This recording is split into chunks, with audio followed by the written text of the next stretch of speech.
예수님 그분께서 여리고로 들어가셔서 지나가셨더라. 그런데 보라, 이름이 삭개오라 하는 사람이 있었는데 그는 세리의 두목, 세리장이었고 부자였더라. 그가 예수님께서 어떠한 분이신지 보고자 하였으나 그는 키가 작고 사람이 많기 때문에 볼 수 없어 길의 앞으로 달려가서 그분 주님을 보려고 한 뽕나무에 올라가니, 왜냐하면 그분 주님께서 그리로 지나가시게 되었기 때문이었더라. 그분 주님께서 그곳에 이르셔서 올려다 보시고 예수님께서 그에게 말씀하시기를, 삭개오야, 빨리 내려오라. 왜냐하면 오늘은 내가 반드시 너의 집에 머물 것이기 때문이니라 하시니, 그가 빨리 내려와서 기뻐하며 그분 주님을 영접하였더라. 모든 사람들이 그것을 보고 수군거리며 말하기를, 그분 주님께서 죄 있는 사람과 더불어 머무르려고 그 집에 들어갔도다 하니라. 그때 삭개오가 일어나 서서 주님께 말씀드리기를, 보시옵소서 주님, 저의 재산의 절반을 제가 가난한 자들에게 주겠나이다. 또 만일 제가 누구로부터 속여서 빼앗은 것이 있으면 제가 그에게 그것을 4배로 갚으리이다 하며, 예수님께서 그에게 말씀하시기를, 오늘 구원이 이 집에 이르렀으니 왜냐하면 그도 아브라함의 자손이기 때문이니라. 왜냐하면 인자가 잃어버린 자를 찾고 구원하러 왔기 때문이니라. 아멘.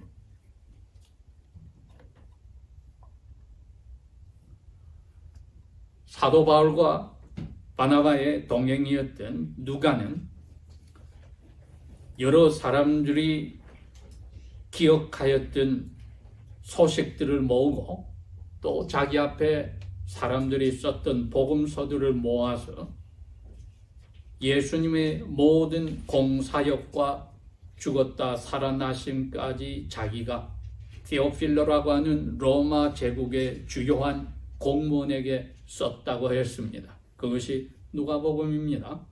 그러니 이방인의 입장에서 이 복음을 받아들였을 때 가장 적합하고, 영적으로는 유대인의 무리와 같이 아브라함의 자손이지만 육체적으로는 이방인의 무리였던 저희들도 이 말씀이 가슴에 많이 와 닿습니다. 누가복음 19장쯤 되면은 그 앞에 18장의 뒷부분처럼 이제 성인들이 걸어서 하루 만에 다달을, 예루살렘의 6월절 명절을 지키기 위해서 다달을 제일 큰 도시까지 왔다. 그것이 여리고입니다. 오아시스가 있고 사시사철 아주 온난한 기후가 있어서 이곳에 유대 헤롯 왕도 궁궐을 만들어 놓을 정도로 아름답고 쾌적한 도시일 뿐만 아니라 하루 만에 예루살렘에 가서 자기들의 의무를 담당할 제사장들과 레위 사람들도 거주민으로 많이 있었습니다.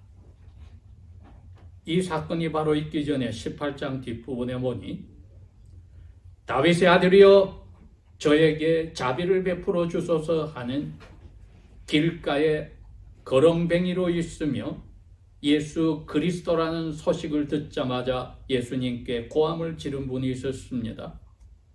사람들이 그 사람을 야단을 쳤다고 했습니다.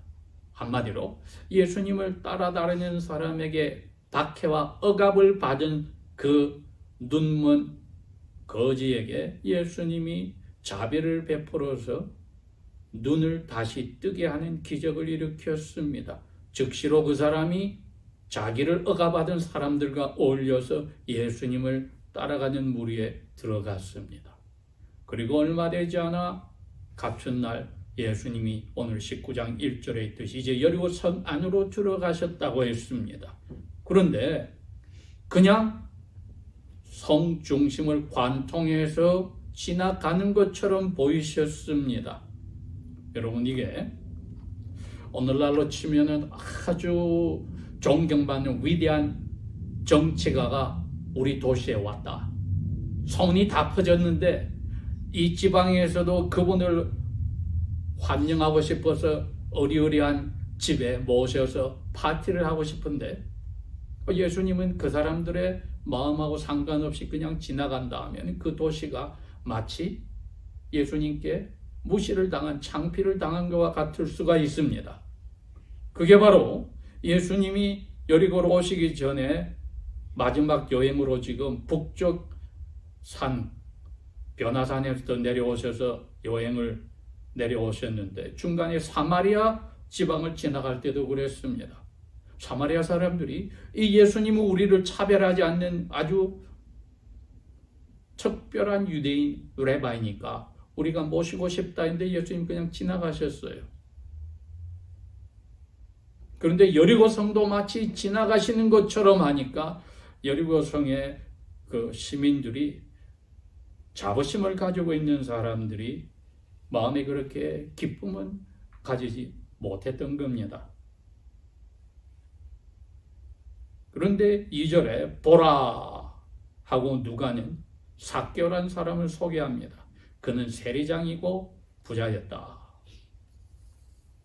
로마 제국은 많은 나라를 자기들의 속국으로 만들었을 때 속국의 주민들에게서 세금을 걷어와야 하겠지만, 왜? 항상 군대를 운영하기 때문에 자금이 많이 필요하지요. 그러나 그 속국의 주민들에게 원성을 받기 싫어서 어떻게 했느냐? 그 속국의 주민들 가운데 대표 한 사람을 만들어서 그 사람하고 계약을 합니다. 올해는 얼마만큼의 세금을 우리에게 가져와라. 나머지는 너가 알아서 해. 그러면 이 사람은 돌아서서 자기 밑에 세금 거둘 직원들을 뽑아서 세무서를 운영을 했습니다. 그러니 바로 삭개오가 그 대표였던 겁니다. 마태복음을 썼던 세리 마태는 그 직원 중에 한 사람과 같은 적은 위치에 있었지만은 삭개오는 여리고 성과 그 근방의 모든 세금을 걷는, 로마에게 직접 세금을 자기가 일정 부분 바치고 나머지는 자기 마음대로 할 수 있는 권한을 가진 사람이었다. 그러니 부자였다는 말은 조금 더 이상한 게 아니지요. 왜? 엄청난 돈이 그 직원들뿐 아니라 자기 주머니에 들어갔으니까요. 로마 제국과 계약한 금액은 일반 유대 거민은 모릅니다. 그러니 돈을 엄청나게 벌 수 있는 자리에 있는 사람이었다. 그 말은 뒤집어 이야기하면 로마 제국에 대해서 마치 옛날에 1919년 계속해서 45년까지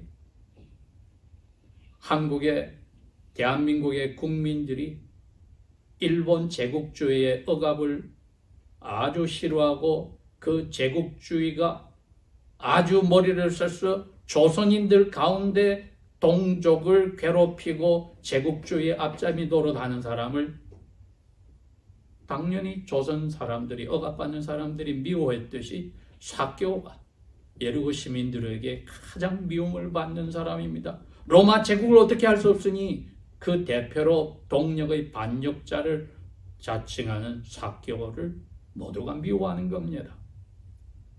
부자가 되었다 말은 동족의 고혈을 빨아서 부자된 것을 다 아는 거지요. 그게 로마 제국이 당연히 눈 감아주고 용인해 주니까 삭개오와 같이 미움을 받는 사람은 그 도시에 없었다는 것은 쉽게 이해가 됩니다. 3절에 그가 예수님께서 어떠한 분이신지 보고자 하였다. 예수님이 무엇으로 유명합니까? 나사렛이란 조그만 도시에서 오셔서 말씀이 여느 레바이들과 다르게 권능에 힘이 있었고 하시는 일이 병자들의 병을 낫게 하고 디몬들을 악한 영들을 몰아내는 기적을 행하시고 말씀에 힘이 있고 하나님의 말씀을 다시 해석해 주는 어마어마한 분이셨다는 것을 삭개오도 들었다는 겁니다. 근데 자기 도시 중간을 관통해서 이 길로 가면 이제 도시 밖으로 나가는 그 길에 가셨는데 자기 자신은 사람들 앞에 낄 수가 없습니다. 여기 키도 작았다고 그랬으니 군중 속으로 들어가면 앙심을 본 누가 뒤에서 찔러 죽일 수도 있고 사람들하고 어울릴 수 없는 사람이다 자기는. 그러니 삭개오나 그 가족이 부자 생활을 하지만은 마음이 육체적으로도 불안한 가운데 사는 거지요. 그럼에도 불구하고 이 예수님을 보고 싶었다. 키가 작아서 또 사람들 틈에 들어갔다가는 무슨 일을 당할지 몰라서 어디로 이 길이 이어진 줄 아니까 그 길로 앞으로 달려가서 주님을 보기 위해서 한 뽕나무에 올라갔다.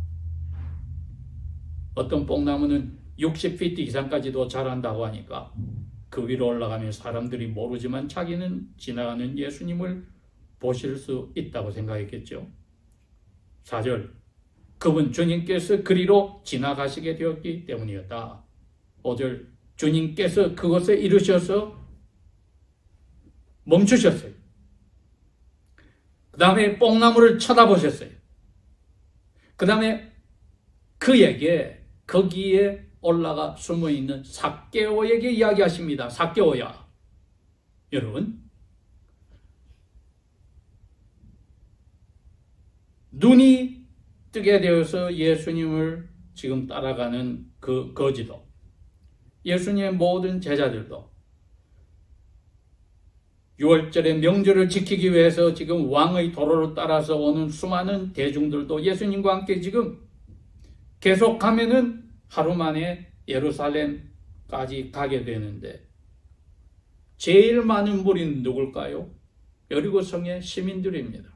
그 사람들에게 삭개오야, 이거 지긋지긋한 이름입니다. 지긋지긋한 이름이에요. 이가 갈리는 사람입니다. 근데 그 이름을 이야기를 하셨어요. 빨리 내려오라. 왜냐하면 오늘 내가 반드시 너희 집에 먹고 자고 하겠다. 그 말이에요. 예수님이 마치 이 도시를 빠져나갈 것처럼 했는데 도시에서 유명한 사람들이 많은 집에 초대를 하고 싶어도 예수님의 모습을 보니 하지도 못하고 있는데 가장 지긋지긋한 민족의 반역자 이름을 부르셨다. 그리고 그 사람 집에 초대도 받지 않았는데 자기가 초대를 스스로 받아서 가시겠다. 식사하고 그 집에서 주무시겠다. 이것처럼 여리고의 소위 종교적으로 인정받고 사람들에게 존경받는 사람들의 뺨을 때린 사건이 없습니다.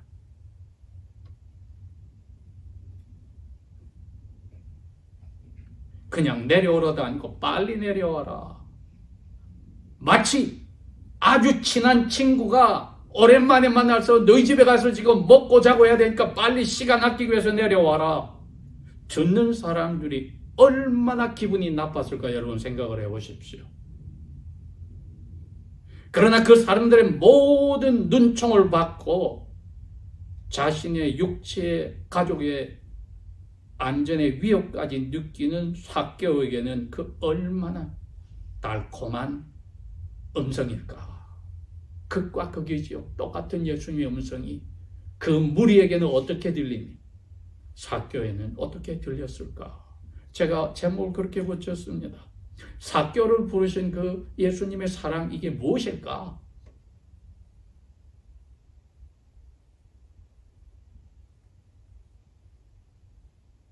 삭개오에게 이를 갈고 민족의 반역자로 손가락친 사람들에게 예수님이 가서 그 손가락질 나에게 해라는 겁니다. 자기 자신을 삭개오의 가장 친한 친구로 이름까지 불러가면서 예수님이 그 전에 삭개오를 만나거나 개인적으로 이야기한 적도 없는데 이름까지 알아서 내가 너하고 아주 친한 친구야 해버린 순간에 어떻게 됩니까? 주님께서 자기들이 존경하고 기대하는 레바이 나사렛 예수가 민족의 반역자하고 친구가 되어버렸다 이겁니다. 여러분, 이게 저희들이 생각하는 예수님의 사랑입니다. 자기 자신을 깎아서 손가락질 받는 사람의 자리로 가는 희생적인, 자기 희생적인 사랑입니다. 이거야말로 이사야 53장의 4절 5절에 이야기했습니다. 이분은 우리의 마음의 병도 육체의 병도 우리의 짐도 대신 지고 가는 분이다. 가장 손가락질 받는 이름을 가진 삭개오에게 가서 내가 너에게 쏟아지는 손가락질을 내가 받게 바꿔버렸어요. 사람들이 이제는 삭개오를 향한 분노심과 적개심이 어디로 향했습니까? 여러분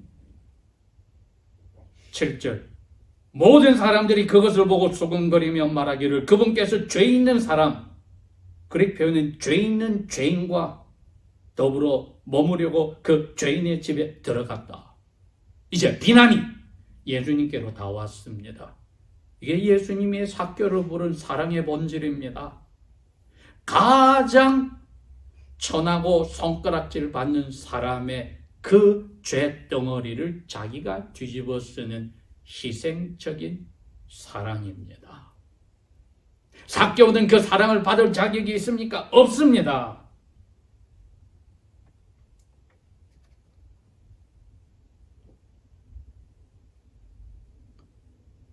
예수님의 품에 머리를 기대가며 항상 식사하던 막내와 같은 사도 요한은 요한 1서에 그렇게 고백을 했습니다. 4장 8절에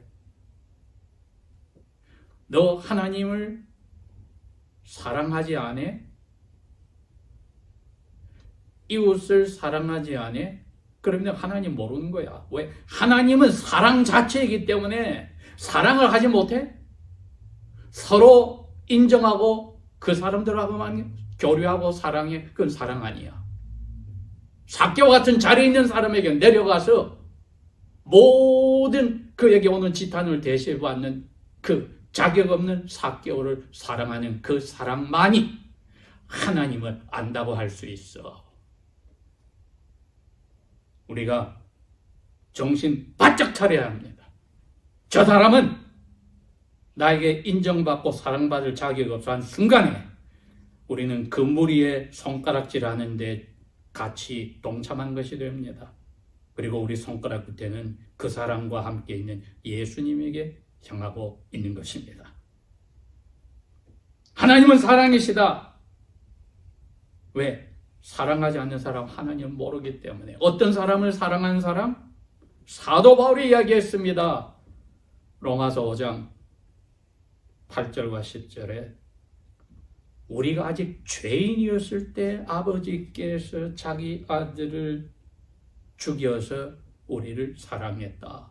즉 자격 없는 삭개오 같은 자리에 있는 죄인을 스스로는 깨닫지도 못할 때 우리는 어떤 경우에 잘나서 깨닫지 못하지만 삭개오는 깨닫고 있었습니다. 죄인이란 것을. 그러니 어떤 때는 삭개오가 훨씬 우리보다도 예수님 앞에 사랑스러워 보이지 않겠습니까? 자기 꼬라지를 정확하게 아니까. 10절에도 이제는 우리가 하나님과 원수였을 때 그냥 죄인을 넘어가서 원수가 였을 때 자기 아들을 죽여서 우리를 자신과 평화를 회복하게 하신 아버지다. 아버지를 본 사람은 아들을 보았기 때문입니다. 예수님을 봐서 그 사랑을 본 우리가 이 예수님의 사랑이 삭개오를 부른 사랑이 무엇인가 할 때 자격 없는 사람에게 자기 자신을 손가락질 당하는 자리로 내려가서 그 사람에게 난 당신을 알고 사랑하고 이해합니다 하는 자리. 그게 삭개오를 부른 사랑의 두 번째 본질입니다. 그냥 희생을 넘어가서 자격 없다고 우리가 평소에 손가락질하고 깔보는 그 자리에 가서 그 사람이 친구가 되는 사랑.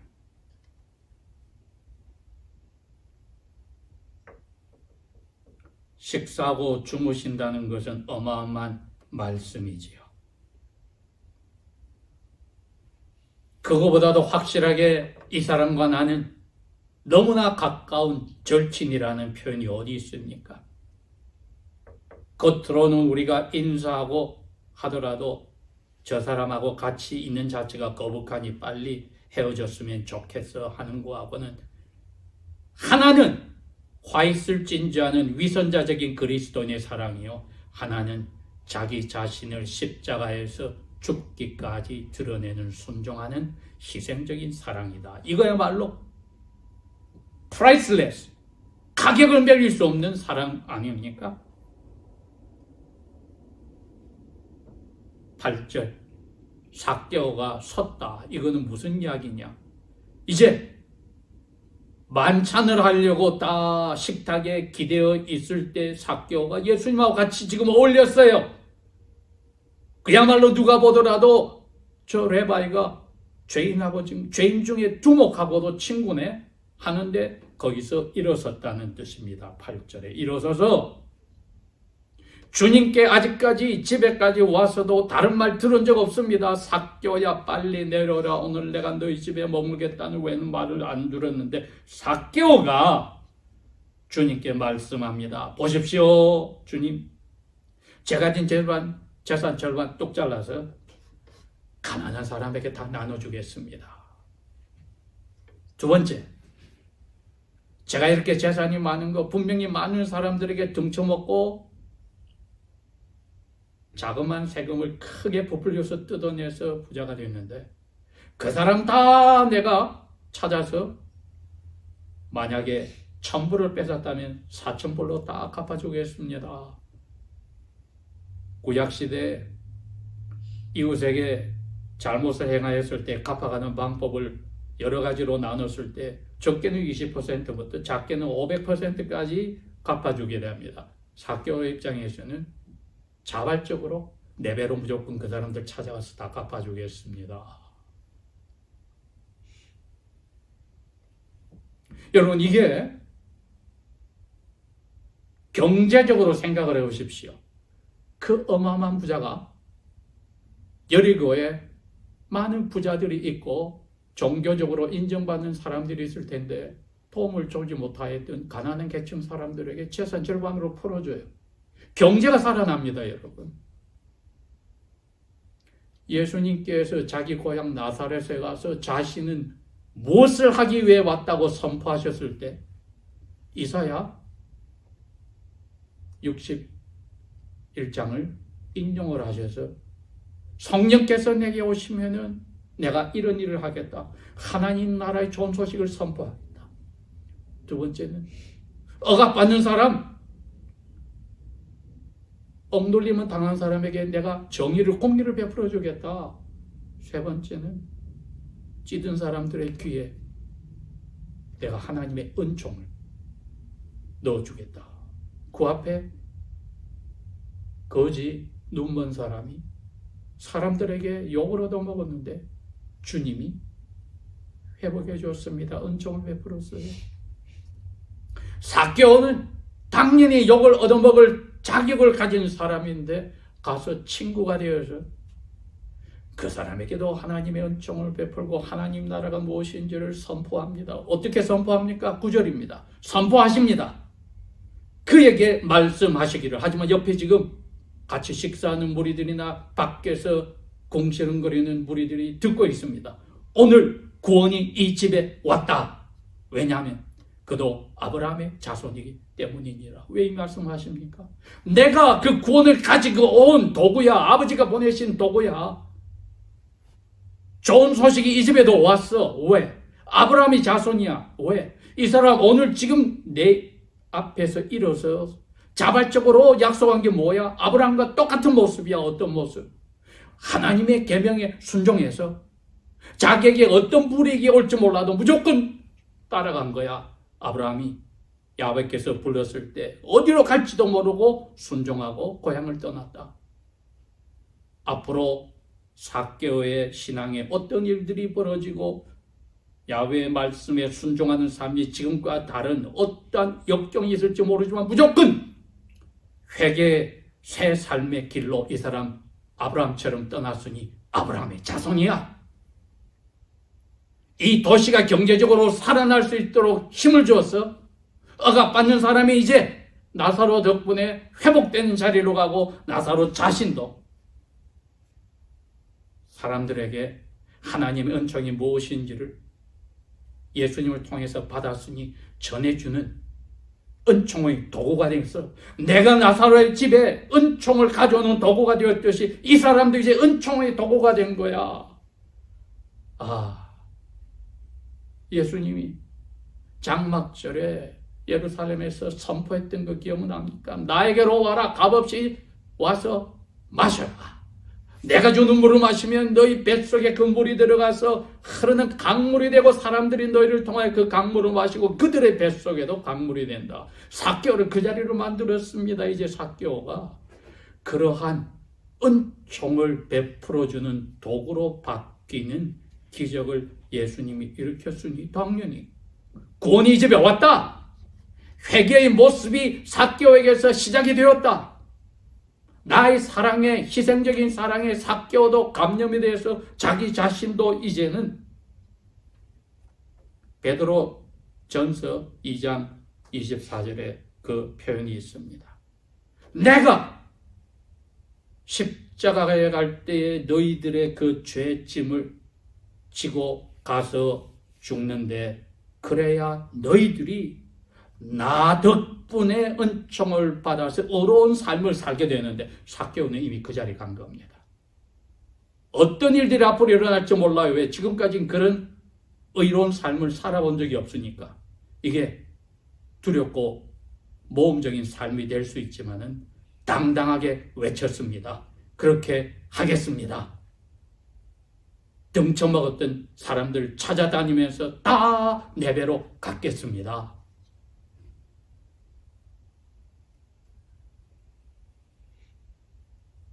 이것이야말로 예수님의 삭개오로 부른 사랑은 일생 동안 회개의 변화를 삶의 열매로 맺어가는 사랑의 원동력입니다. 우리가 그 원동력을 가지고 있는지 오늘 전통적인 크리스마스의 시즌을 맞이한 12월 둘째 주일에 개개인에게 우리 물어봐야 합니다. 나는 이러한 자리에 삭개오의 자리에 있는지 손가락질 나르는 무리의 사랑을 받을 만한 자격이 있는 사람에게만 내가 베풀고 사랑하고 이해하겠다는 자리에 있는지 따져봐야지요. 10절 왜냐하면 인자가 잃어버린 자를 찾고 구원하러 왔기 때문이니라.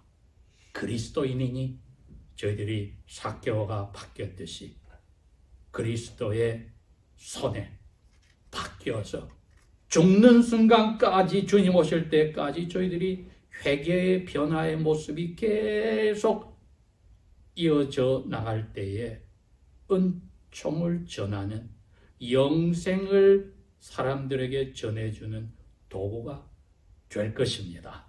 기도하겠습니다.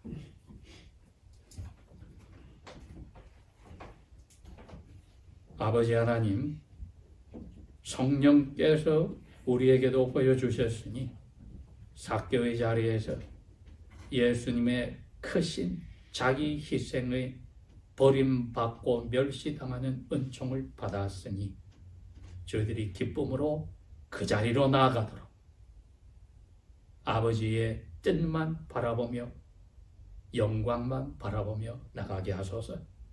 예수님의 이름으로 감사 기도합니다. 아멘.